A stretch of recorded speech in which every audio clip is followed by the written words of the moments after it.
Europe's most underrated side, Borussia Dortmund. Dortmund have been going under the radar this season. They may be 7 points behind Bayern, but let's not forget, Bayern are probably the best team in the world with a 100% record in all competitions. But Dortmund aren't too far off in my opinion, and they may actually catch up. But around a year ago, the club looked like it was in crisis. So let's go back to January 2025. January 2025, Nuri Sahin has just been sacked after around 6 months in charge. He was struggling in the league and was knocked out of the DFB Pokal. The replacement, Niko Kovac, one that didn't seem to be too popular amongst the fans. He hadn't worked out at Bayern and was sacked there. Ever since then, he kinda became forgotten. There was also a clause in his contract that meant if Kovac couldn't secure European football, the club could sack him without having to pay off the rest of his contract. This showed Dortmund were in desperate times. Kovac didn't get off to the best of starts. He lost in his first game at home to Stuttgart 2-1. But you have to remember, no one was expecting much from Dortmund at this point, and it didn't come as a surprise to many that Kovac got off to losing ways. Not so long after, arguably, the club's best player, Schlotterbeck, came out and said top four is impossible for the club. This just tells you where Dortmund were at the time. Your own player, your best player, saying top four is impossible. But here's where it turned around for Kovac. After losing to Leipzig, the pressure was on him, and many weren't sure if he would survive after the season. Dortmund vs Freiburg, away from home, a tricky game, and Dortmund's challenges for top four. If they want top four or any chance of European football, this game was a must win. Dortmund surprisingly thumped Freiburg 4-1, and were even 4-0 up at one point. A surprise win that could mean a lot for them at the time, and it proved to mean a lot. Dortmund had 7 games remaining in the season, and they basically needed to win all of them to have any chance of top four or European football. However, they had tricky games such as Bayern and Bayer Leverkusen, both away from home. Two teams going for the title. Well, it was basically Bayern's, but Alonso wasn't going to give up, and Leverkusen was still a class side. Next was the Klasse, sorry.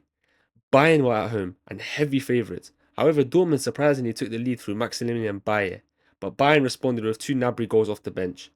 Just as Dortmund looked like they were done and buried, Guirassy attempts a bicycle kick that Neuer can only parry out to Anton, who taps it into the back of the net, 2-2. The game ended 2-2, not a bad result for Dortmund, who do usually struggle away from home to Bayern, except for the year prior. Dortmund then went on to win their final 6 games remaining, including a 4-2 win away from home against Bayer Leverkusen, and secured Champions League football when it looked impossible for them at one point. Kovac wasn't sacked or let go of, instead Dortmund put full trust in him and kept him.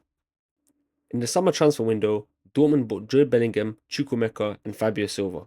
They strengthened the squad, and this has been key to them this season. We often see Kovac alternating between the 3-4-3 and 3-5-2, and honestly, both systems work perfectly for Dortmund. He's resurrected so many players' careers at Dortmund that looked over, like Ben Sebaini, Brandt, Adeyemi, and Bayer. They've won two and drawn one out of the 3 games in the Champions League they've played so far, sitting at sixth place, sorry. And in the league, they've won 6, drawn 2, and lost 1, which was against the most informed team in the world, Bayern Munich. They have a good chance to win something this year, as their team looks more focused, disciplined, and actually look like they have a game plan. They also most importantly beat Frankfurt in the DFB Pokal on penalties, away from home. So you may ask, what are the main differences between Dortmund now and 6 months ago? Well, the first key difference is Kovac, as mentioned in the video earlier. He came into a broken dressing room and restored faith in the players, showing them that they're a good group of players who just need the right system to flourish. Difference number 2, the consistency amongst the players. All the players now seem focused and happy, unlike previous Dortmund teams who could collapse quite often. So far under Kovac, we haven't seen this. Difference number 3, the fullbacks. Ryerson, Jan Couto, and Svensson have all been important in the wing-back system. All three can hit a ball from distance, have excellent crosses in them, especially Ryerson, who's honestly surprised me with his crossing ability. I had no clue he had that whip in him. Difference number 4, the compact solid midfield. They have strength, running power, technical ability, and creativity in them. From Nemecha, Sabitzer, Chukwuemeka, Job, Gross to Brandt. All of them have been essential to Dortmund in the midfield this year, especially Nemecha, who's been playing amazingly. He's such a complete midfielder. But this wasn't the case before Kovac. In fact, I thought he was quite sluggish before Kovac, but the improvement this man and the midfield have had is unbelievable. It's evident in the results for the club. Difference number 5, the mentality. Dortmund just beat Cologne for a last minute winner. That was basically the last kick of the game.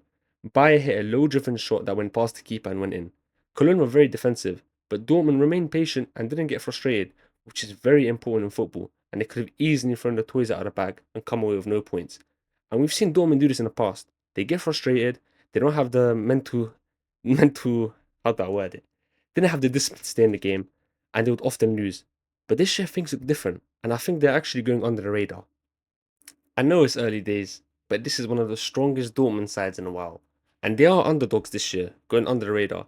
They could even win the Bundesliga, but with how things are going, Bayern are just unbelievable.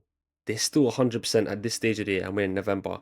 No matter what you don't say about the league they're in, the players they have, no manager's done this before company, so you have to give credit where it's due.